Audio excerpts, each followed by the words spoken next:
The elevator doors slid open with their familiar groan, and Rebecca stepped into the hallway of her apartment building, her heels clicking sharply against the worn linoleum. It was Thursday afternoon, nearly 4 o'clock, and the October light filtering through the narrow window at the corridor's end had that amber quality she usually found beautiful, but today she barely noticed. Her phone was pressed to her ear, and her voice carried that tight, controlled frustration she'd perfected over 15 years in marketing management. "No, David, I specifically said the presentation needed to be ready by noon," she said, shifting her laptop bag higher on her shoulder. "I don't care if Jenkins was out sick. You should have delegated. That's literally your job." She turned the corner toward apartment 4C, her home for the past 3 years, and immediately stopped short. The hallway ahead was still dirty. The same scuff marks from moving day last week, when someone had dragged furniture across the floor, still streaked the tiles. The overhead light that had been flickering for a month was completely out now, leaving this section of the corridor in dingy shadow. And there, at the end of the hall near the utility closet, stood Mr. Alvarez, the building's elderly janitor, slowly pushing his cleaning cart into view. "I have to go," Rebecca said into the phone, her jaw tightening. "Just fix it, David. I'll check the deck tonight." She ended the call without waiting for a response and strode toward the old man. Mr. Alvarez looked up as she approached. He was somewhere in his 70s, Rebecca guessed, though she'd never asked. His face was deeply lined, weathered like old leather, and his hands trembled slightly as they gripped the handle of the mop bucket. He wore the same faded gray coveralls he always wore, with a name tag that read Jorge, pinned to the chest pocket. "You're late," Rebecca said, stopping in front of him. Her tone was sharp, cutting. "The hallway was supposed to be cleaned this morning. I submitted a maintenance request 4 days ago." Mr. Alvarez nodded slowly, his dark eyes meeting hers for just a moment before dropping to the floor. "Yes, miss. I'm sorry. There was a delay today." "A delay?" Rebecca repeated, and she could hear the edge in her own voice growing sharper, but she couldn't seem to stop it. The day had been brutal. The presentation disaster. The email from her landlord about a rent increase. The text from her sister asking, again, if she could help with their mother's medical bills. Every frustration she'd swallowed that day was rising up now, looking for somewhere to land. "Mr. Alvarez, I pay a lot of money to live here. We all do. And the least you can do is show up on time and do your job." The old man's shoulders curved inward slightly, making him look smaller. "I understand, miss. I will clean it now." "Now? It's almost 4 in the afternoon." Rebecca gestured at the stained floor, the dead light overhead. "This should have been done hours ago. What could possibly have been more important?" He opened his mouth as if to answer, then seemed to think better of it. His lips pressed together in a thin line, and he simply nodded again. "You're right. I apologize." Something about his quiet acceptance made Rebecca angrier. She wanted pushback, explanation, something to justify the venom she was spewing. Instead, he just stood there, taking it, his weathered hands still trembling on the cart handle. "This is unacceptable," she continued, her voice rising. "I've been patient, but this building is falling apart, and you're supposed to be maintaining it. If you can't handle the job anymore, maybe it's time to consider—" She stopped herself, but the damage was done. The words hung in the air between them. Maybe it's time to consider retirement. Maybe you're too old for this. Maybe you're no longer useful. Mr. Alvarez's expression didn't change, but something shifted in his eyes. A flicker of pain, quickly shuddered. He nodded once more, that slow, deliberate movement. "I will take care of the hallway right away, Miss Stevens. It won't happen again." He moved past her, pulling the cart with careful, measured steps, and Rebecca stood there feeling the adrenaline still coursing through her veins, her heart pounding, her hands clenched around her phone. She watched him begin to mop at the far end of the corridor, his movements slow but methodical, and then she turned and walked to her apartment, shoving the key into the lock harder than necessary. Inside, she dropped her bags on the kitchen counter and stood in the sudden silence of her empty apartment.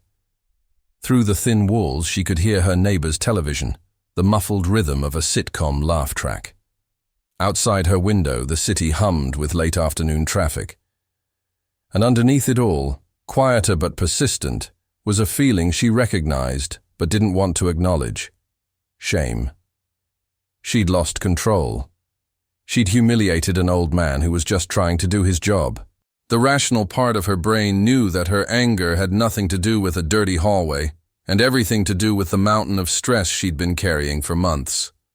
But knowing it didn't erase what she'd said, or the look in Mr. Alvarez's eyes when she'd suggested he was past his usefulness. Rebecca poured herself a glass of water and tried to focus on her laptop, pulling up the presentation David had botched. But the words blurred on the screen. She kept seeing Mr. Alvarez's trembling hands, his bent shoulders, the careful dignity in the way he'd apologized when he'd done nothing wrong. At 6:30, her phone rang. It was her sister, Rachel.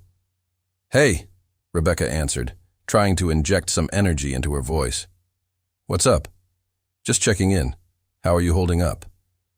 Rachel's voice had that gentle, therapist-like quality that usually irritated Rebecca, but tonight just made her feel more exhausted.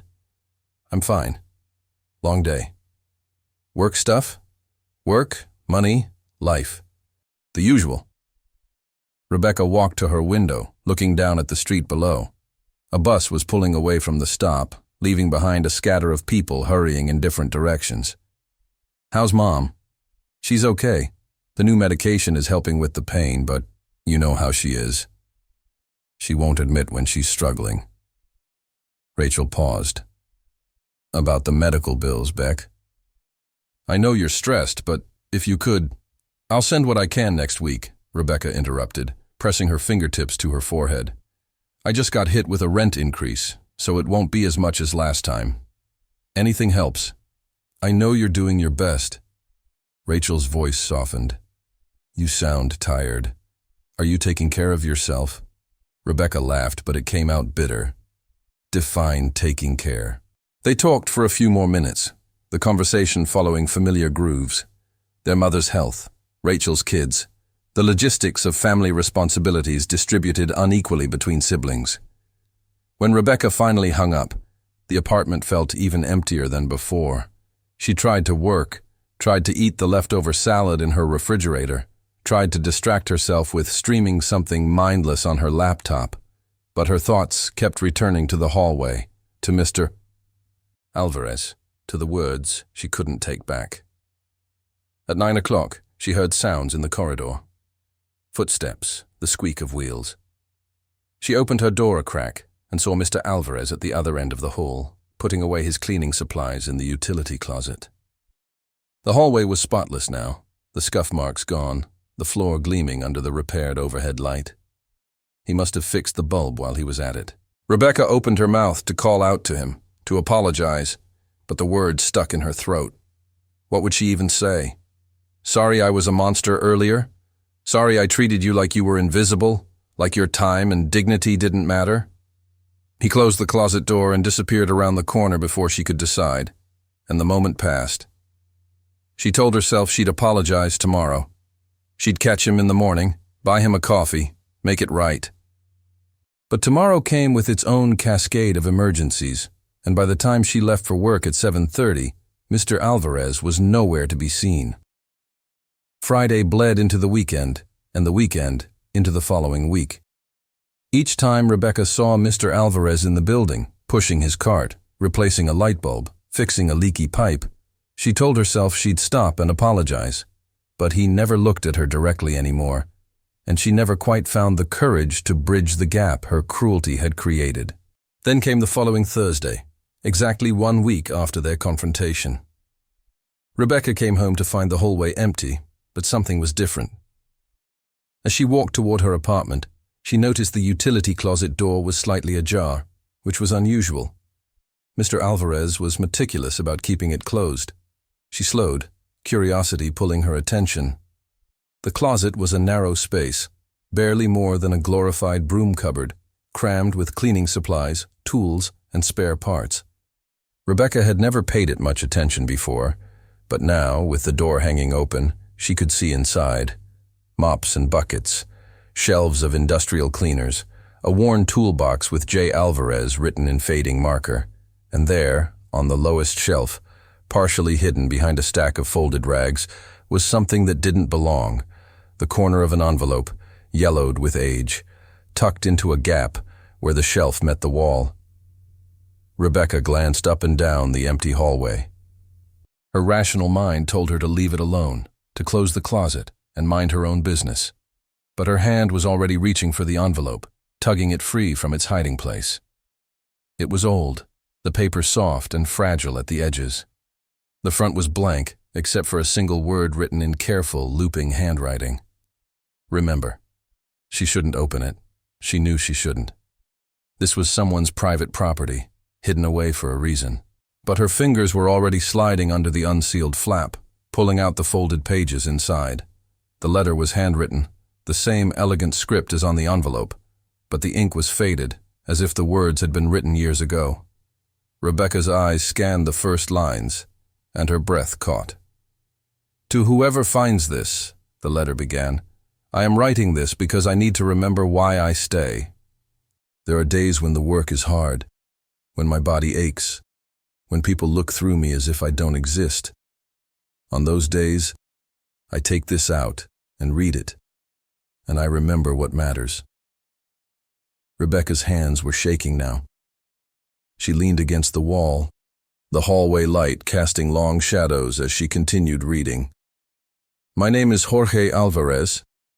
I have worked as a janitor in this building for 23 years. Before that, I was an engineer in Mexico City. I had a good job, a beautiful wife named Maria, and a daughter, Elena, who was the light of my world. But life has a way of changing everything in an instant." The letter went on, and Rebecca read each word with growing horror and fascination. Jorge described how his wife had died in a car accident when Elena was only 12. How he'd tried to hold things together in Mexico but couldn't manage the memories, the grief, the empty house. How he'd brought Elena to the United States, hoping for a fresh start, working whatever jobs he could find to give her opportunities. "I became a janitor not because I wasn't capable of more," he wrote, "but because it gave me steady hours and benefits when Elena got sick. She was diagnosed with leukemia at 16. For 3 years, I worked every shift I could get, every building that would hire me. I cleaned offices at night, schools in the morning, this apartment building in the afternoons. I watched other people live their lives, raise their children, come and go without ever seeing me, and I didn't mind. All that mattered was saving my daughter." Rebecca's vision blurred. She blinked hard, forcing herself to keep reading. "But we didn't have enough. The treatments were expensive, and my insurance only covered so much. I sold everything I owned. I worked myself until my hands shook and my back screamed. And still, it wasn't enough." The next part made Rebecca's chest tighten. "There was a woman in this building, apartment 2B, Mrs. Helen Stevens. She was elderly, living alone, and I'd helped her many times over the years, fixing her sink, carrying her groceries, shoveling snow from her walkway. She noticed I was struggling, though I never told her why. One day she stopped me in the hallway and said, 'Jorge, I know you're carrying something heavy. I can see it in your eyes.' And I broke down and told her about Elena, about the bills, about my fear that I would lose my daughter because I couldn't earn enough to save her." Rebecca's breath stopped. Mrs. Helen Stevens, her grandmother. She'd lived in this building until she died 8 years ago, when Rebecca was in graduate school. Rebecca remembered visiting her here, remembered the small, tidy apartment, the way her grandmother always had cookies in the kitchen and asked about school. But she'd never known about this. She'd never known about Jorge, about Elena, about any of it. The letter continued. "Mrs. Stevens did something I will never forget.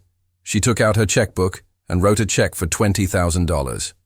I told her I couldn't accept it, that it was too much, but she wouldn't hear it. She said, "I have more than enough, and you have need. That's all that matters. Save your daughter, Jorge. That's what money is for, to protect the people we love." Tears were streaming down Rebecca's face now, hot and unchecked. She could barely see the words. Elena got the treatment she needed. She survived. She went to college, became a nurse, got married, and gave me 2 beautiful grandchildren. Mrs. Stevens saved her life, and in doing so, saved mine. When Mrs. Stevens passed away, I went to her funeral, though I sat in the back where her family wouldn't notice me. I was just the janitor, after all. But I made a promise at her grave. I would stay in this building for as long as I was able, taking care of it the way she took care of me. Every floor I mop, every light I fix, every small repair I make, I do it in her memory. I do it because she saw me when others didn't. She treated me like I mattered. The letter concluded with a paragraph that made Rebecca's knees weak. There are days when I'm tired, when my arthritis flares up, when someone yells at me for being too slow or too old or too much of a burden. On those days, I take out this letter and remember, I am here for a reason. I am honoring a debt I can never fully repay. I am keeping a promise to a woman who saved my daughter's life. And that is enough. That has to be enough. At the bottom of the page, in smaller handwriting, was a final note. If you are reading this, and I am gone, please know that I stayed as long as I could. Please know that every day I worked here was a gift, not a burden. And please, if you ever meet my daughter Elena, tell her that her grandmother Helen, though they never met, loved her enough to save her life. Rebecca stood in the hallway, the letter trembling in her hands, and felt the full weight of what she'd done. She'd screamed at this man, humiliated him, questioned his worth. A man who had spent 23 years quietly honoring her grandmother's memory, caring for the building where Helen Stevens had shown him the kind of compassion that changed everything.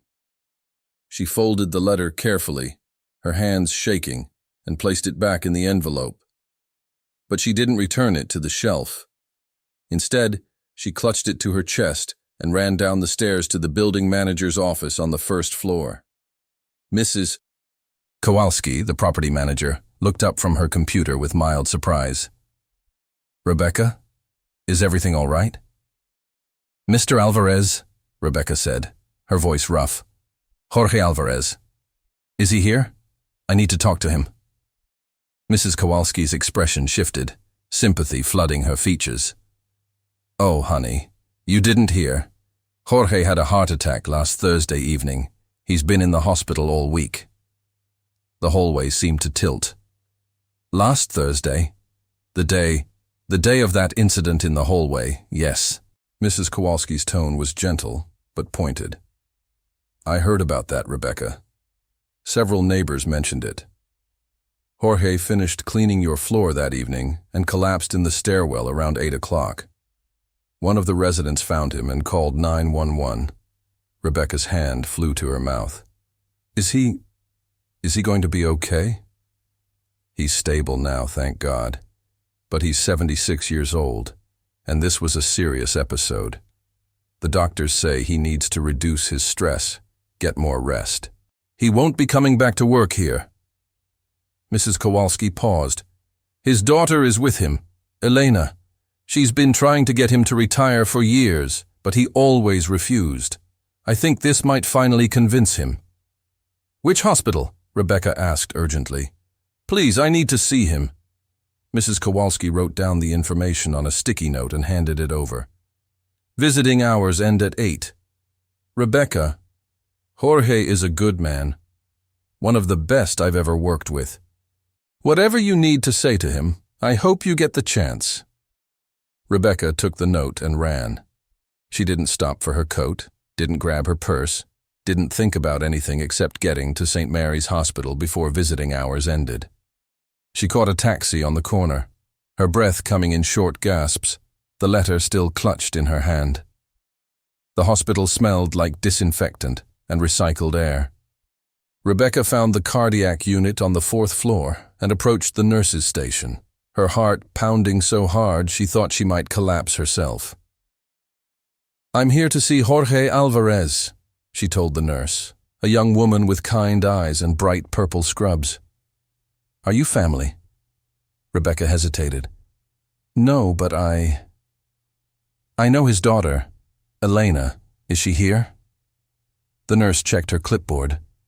She's in the room with him now, room 412. I can ask if they're accepting visitors. Please. The nurse disappeared down the hallway, and Rebecca waited, clutching the letter, trying to organize the chaos of emotions swirling through her. Guilt, shame, grief.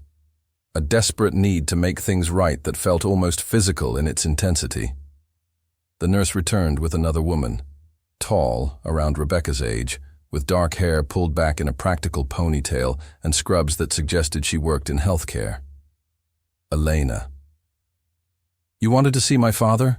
Elena asked. Her tone was polite but cautious, her dark eyes, so like Jorge's, studying Rebecca carefully. Yes, I'm Rebecca Stevens. I live in the building where your father works. I found something of his, and I need to talk to him. Rebecca held up the envelope, her hand trembling. Elena's eyes widened slightly. You found the letter. You know about it? My father told me about it years ago. He kept it hidden in his work closet, took it out when he needed to remember why he stayed. Elena's expression softened. You're Helen Stevens' granddaughter, aren't you? I've seen you in the building. My father pointed you out once, told me you were her family. Rebecca's throat closed up. I didn't know. I didn't know about any of this until I read the letter. Your father never said anything, never told me. He wouldn't, Elena interrupted gently. That's not who he is. He never wanted recognition or repayment. He just wanted to honor his promise to your grandmother. But Rebecca's voice cracked. Last week, I yelled at him. I was cruel to him because he was late cleaning the hallway, and I didn't know.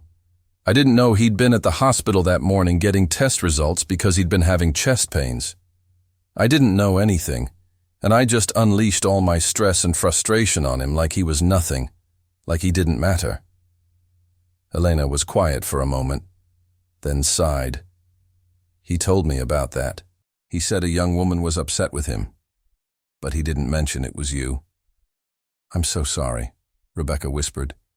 I can't tell you how sorry I am. If I had known. But you didn't know, Elena said, and her tone wasn't accusatory, just matter of fact. And that's the point, isn't it? You didn't need to know my father's story to treat him with basic respect. You didn't need to know about your grandmother's kindness to speak to him like a human being. The words hit Rebecca like a physical blow, not because they were cruel, but because they were true. She'd made Jorge invisible, just like he'd written in his letter. She'd looked through him, dismissed him, used him as a target for her own unhappiness. And none of that would have been acceptable, even if he hadn't spent 23 years honoring her grandmother's memory. You're right, Rebecca said. You're absolutely right. I have no excuse. But please, can I see him? Can I apologize? I know it won't fix what I did. But I need him to know that I understand now. I need him to know about the letter, that I'm going to make sure everyone knows what he did, who he is. Elena held up a hand. He doesn't want people to know. That's not why he stayed. He didn't do it for recognition. I understand. But he deserves recognition anyway. He deserves so much more than I gave him. Rebecca wiped her eyes. Please. 5 minutes. That's all I'm asking. Elena studied her for a long moment, then nodded. 5 minutes. He's weak, and he needs rest. But I think he'd want to see you. Follow me.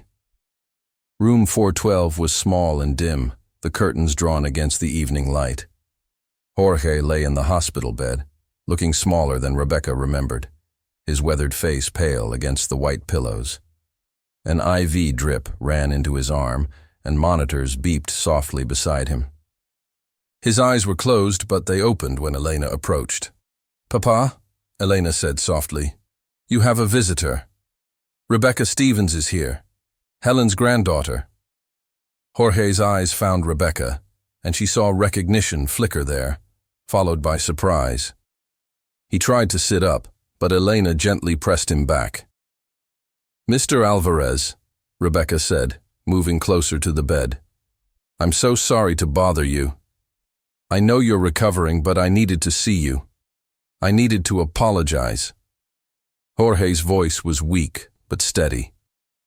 "There's nothing to apologize for, Miss Stevens. You were upset. It's all right." "It's not all right," Rebecca said fiercely. "Nothing about how I treated you was all right. I was cruel and dismissive, and you didn't deserve that. No one deserves that." She held up the envelope with shaking hands. "I found your letter, Mr. Alvarez.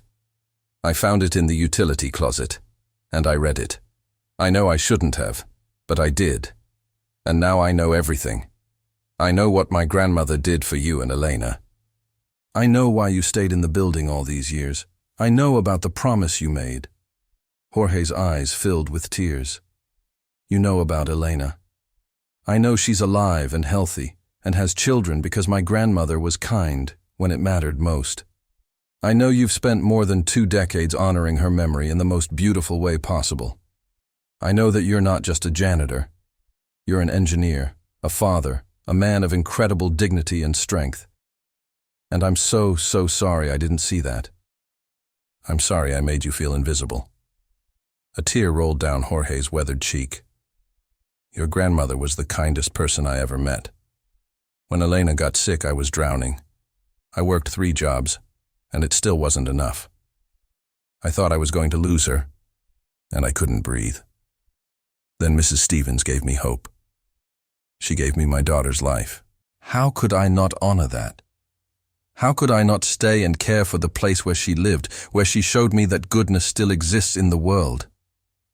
Rebecca was crying openly now, not bothering to wipe the tears away.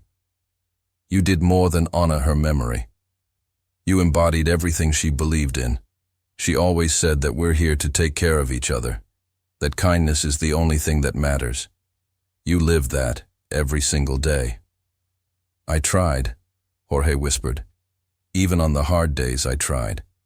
"The day I yelled at you?" Rebecca's voice broke. "Why didn't you tell me? Why didn't you explain that you'd been at the hospital?" Jorge smiled faintly. "Would it have mattered? You were upset. You needed to let out your frustration. I could take it. I've taken worse." "It shouldn't have been on you to take it," Rebecca said. "I was wrong, and I'm sorry. I'm so sorry." They sat in silence for a moment, the only sounds the beeping of monitors and the distant noise of the hospital corridor. Then Jorge reached out with his trembling hand, and Rebecca took it carefully, feeling the rough calluses, the warmth of his skin, the weight of all those years of labor. "I forgive you," Jorge said simply. "We all have hard days. We all make mistakes. What matters is what you do after." "I want to do better," Rebecca said. "I want to be more like my grandmother. More like you." Elena, who had been standing quietly by the window, spoke up. "My father is retiring. The doctors say he can't continue working the way he has been. He needs rest, less stress." Rebecca nodded. "That's good. That's what he deserves. But Mr. Alvarez, before you go, there's something I want to do, if you'll let me." "What's that?" Jorge asked. "I want to organize a retirement celebration for you. Something small, just the building residents. I want people to know who you are, what you've done for the building all these years. Not the part about my grandmother. If you want that to stay private, it stays private. But I want them to know that you've been more than just the janitor. You've been part of the community, and you deserve to be honored for that." Jorge shook his head weakly. "That's not necessary." "Maybe not necessary," Rebecca said, "but it's right. Please let me do this. Let me give you something back, even if it's just recognition and gratitude." Elena looked at her father. "Papa, she's right. You've given so much. Let people thank you."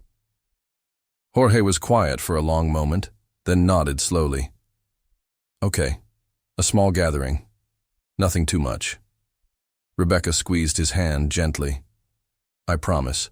Just people who want to say thank you and goodbye. Over the next 2 weeks, Rebecca threw herself into planning with an intensity that surprised her colleagues and friends. She talked to every resident in the building, sharing stories about Jorge, how he'd fixed Mrs. Patterson's sink at midnight when it burst, how he'd helped the Johnsons move their furniture when the elevator broke, how he'd shoveled the sidewalks every winter morning before anyone else was awake. She discovered that everyone had a story. Everyone had been touched by Jorge's quiet competence and gentle presence. But like her, most had never really seen him. They'd taken his work for granted, barely acknowledging him beyond a polite nod in the hallway. The shame of that realization galvanized Rebecca. She organized the gathering for a Sunday afternoon in the building's common room, a space usually reserved for board meetings but now transformed with simple decorations, a table of food brought by residents, and a chair of honor for Jorge. She also did something else. She contacted the local newspaper and told them about Jorge's 23 years of service, about his background as an engineer, about his dedication to the building and its residents. The story ran 2 days before the gathering, a small piece in the community section.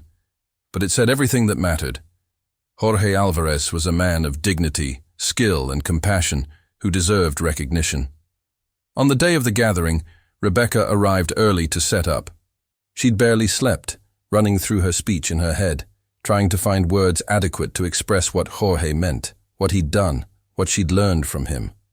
But every draft felt insufficient. Elena arrived with Jorge at 2 o'clock. He was walking slowly, still recovering, but his eyes were bright, and he dressed in a clean button-down shirt and slacks. When he saw the room full of residents, he stopped in the doorway, overwhelmed.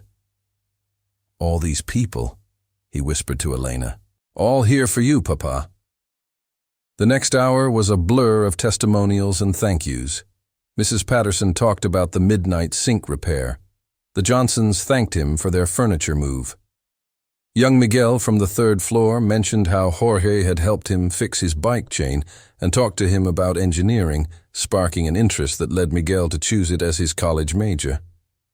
Story after story, moment after moment, Jorge sat in his chair and listened, tears streaming down his face, as the building he'd cared for finally saw him. When it was Rebecca's turn to speak, she stood in front of the room and looked at Jorge, this man she'd almost destroyed with her thoughtless cruelty, this man who had forgiven her with grace she didn't deserve. I want to tell you a story, she began, and she told them about her grandmother, Helen Stevens, about her kindness, about how she'd lived in apartment 2B and embodied everything good about community and compassion. She didn't mention the money or Elena's illness. Those details were Jorge's to share if he wanted. But she talked about how her grandmother had seen Jorge as a person, not just as someone who provided a service. And Mr. Alvarez honored that, Rebecca continued. He honored her memory every single day by being present, by caring for this building and all of us in it, even when we didn't notice, even when we didn't say thank you, even when we were cruel. Her voice cracked on the last word, and she met Jorge's eyes.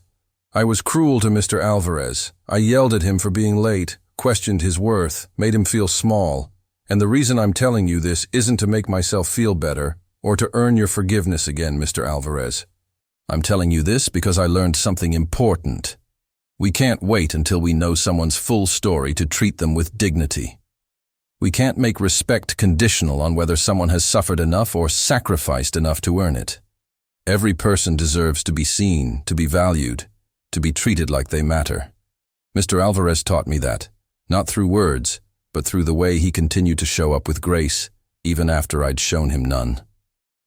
The room was silent. Rebecca took a shaky breath and continued. So thank you, Mr. Alvarez. Thank you for 23 years of caring for this building.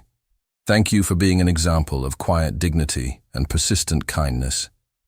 Thank you for forgiving me when I didn't deserve it, And thank you for honoring my grandmother's memory in the most beautiful way possible, by being the kind of person who makes the world better, just by being in it."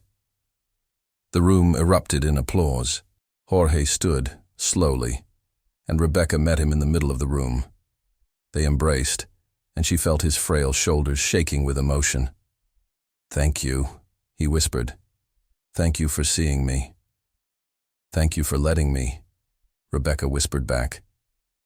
The gathering continued for another hour, people sharing food and stories, and Rebecca watched Jorge laugh and talk with residents who'd never really talked to him before. Elena stood beside her at one point, and they watched Jorge together in comfortable silence. "You didn't have to do this," Elena said quietly. "Yes, I did," Rebecca replied. "Not just for him, for me too. I needed to learn this lesson, and I needed to make amends. Your father gave me that chance." "He talks about your grandmother often," Elena said. "He says she saved us, but really she saved him too. He was drowning in grief and fear, and her kindness gave him hope." That's what he's carried all these years. Not just gratitude, but hope. The belief that people can be good to each other for no reason except that it's the right thing to do. Rebecca felt tears prick her eyes again. "I want to be like that. Like her. Like him." "Then be like that," Elena said simply. "Not just today, but tomorrow and the day after. That's how you honor them both." The gathering wound down as the afternoon light faded into evening. Residents began to leave, each stopping to shake Jorge's hand or hug him, to thank him one more time. When the room was finally empty except for Rebecca, Elena, and Jorge, they sat together in the quiet. "What will you do now?" Rebecca asked Jorge. "Now that you're retiring?" Jorge smiled. "Rest. Spend time with my grandchildren. Maybe work in my garden. Small things. Quiet things." He paused. "But I will miss this building. I will miss the work." "The building will miss you too," Rebecca said. "We all will." "You'll visit," Elena said, looking at Rebecca. "Won't you? We're not far from here." "I'd like that," Rebecca said. "I'd like that very much." And she meant it. Over the months that followed, Rebecca became a regular visitor to Jorge and Elena's home. She brought dinner, helped in the garden, listened to Jorge's stories about his years as an engineer in Mexico City. She learned about Maria, Jorge's late wife, about Elena's childhood, about the grandchildren who adored their abuelo. But more than that, Rebecca changed. She started noticing people she'd made invisible before. The barista who made her morning coffee, the security guard in her office building, the cashier at her grocery store. She learned their names, asked about their days, treated them like the complex, valuable human beings they were. She reconnected with her sister Rachel, offering not just money but time and presence. She visited her mother more often, sitting with her through medical appointments, listening to stories she'd been too busy to hear before. She even changed at work. When David made a mistake on another presentation, she didn't explode. Instead, she asked if he was okay, if something was going on, if there was a way she could help. The question surprised him so much that he admitted he'd been dealing with his father's dementia diagnosis, trying to work while managing care arrangements, drowning in stress he'd been too afraid to mention. Rebecca helped him find resources. She adjusted his workload. She did for David what she wished she'd done for Jorge that day in the hallway. She saw his humanity before his failure. Word spread through the office about the change in Rebecca, the softening of her edges, the new patience in her approach. Her team began to open up to her, sharing struggles and fears they'd never mentioned before. Productivity increased, not because she was demanding more, but because people felt valued, seen, and supported. One evening, 6 months after Jorge's retirement gathering, Rebecca sat in her apartment looking through old photos her mother had sent. There, in a picture from her childhood, was her grandmother Helen, smiling at the camera with that gentle warmth Rebecca remembered so well. And in the background, barely visible but unmistakably present, was a younger Jorge, fixing something in the hallway of the building. He'd been there all along, caring for the place Helen loved, honoring her memory in ways Rebecca had never known. And now Rebecca was trying to honor them both, not with grand gestures but with daily choices, small acts of kindness, the persistent practice of seeing people before judging them. She framed the photo and hung it by her door, a reminder every time she left her apartment to carry that legacy forward. To be the person her grandmother had been. To treat others the way Jorge had deserved to be treated all along. Because in the end, that was the lesson hidden in that letter, tucked away in a janitor's closet. We're all carrying invisible burdens. We're all fighting battles no one else can see. And the only way to navigate this complicated, difficult world is to offer each other grace, to see each other's humanity, to remember that every person we encounter is someone's whole world. Jorge had learned that from Helen. Rebecca had learned it from Jorge. And now, she was teaching it to everyone around her, one interaction at a time, one moment of patience and compassion at a time. It wasn't dramatic, it wasn't flashy, but it was real, and it was enough. As the seasons changed and life moved forward, Rebecca kept in touch with Jorge and Elena. She was there when Jorge's health declined again, sitting with him in his final weeks, reading to him from the books he loved, holding his hand the way she wished she'd done that first day instead of yelling. When Jorge passed away peacefully in his sleep 2 years after his retirement, Rebecca spoke at his funeral. She told the gathered crowd about the letter, about Helen's kindness, about the 23 years Jorge spent honoring a promise. She told them about the lessons she'd learned too late, but not too late to matter, that everyone deserves to be seen, that kindness compounds across time, that the small acts we think no one notices are often the ones that change everything. Elena thanked her afterward, embracing her tightly. "He loved you like family," she said. "He told me that in his last days. He said you reminded him of your grandmother, not because you were perfect, but because you were willing to grow, to change, to become better. That's what she taught him, and that's what he passed to you." Rebecca carried that with her as she continued her grandmother's legacy and Jorge's, paying forward the kindness, seeing the invisible, honoring the dignity in every person she met. She started a foundation in both their names, providing assistance to families facing medical crises, continuing the work Helen had started with one check and Jorge had honored with 23 years of service. But more than any formal gesture, she lived the lesson every day. In every interaction, every moment of impatience she transformed into patience, every judgment she set aside in favor of compassion, she was honoring them both. Because that letter, hidden in a janitor's closet, had revealed a truth she'd been too blind to see. That the people we dismiss, the ones we make invisible, are often the ones carrying the most important stories. They're the ones who keep the world running with their quiet dedication. They're the ones who remember what matters. And now Rebecca remembered too. Every single day, she remembered. If this story touched your heart, if it made you think about the people in your life you might not be seeing fully, then I invite you to subscribe to this channel.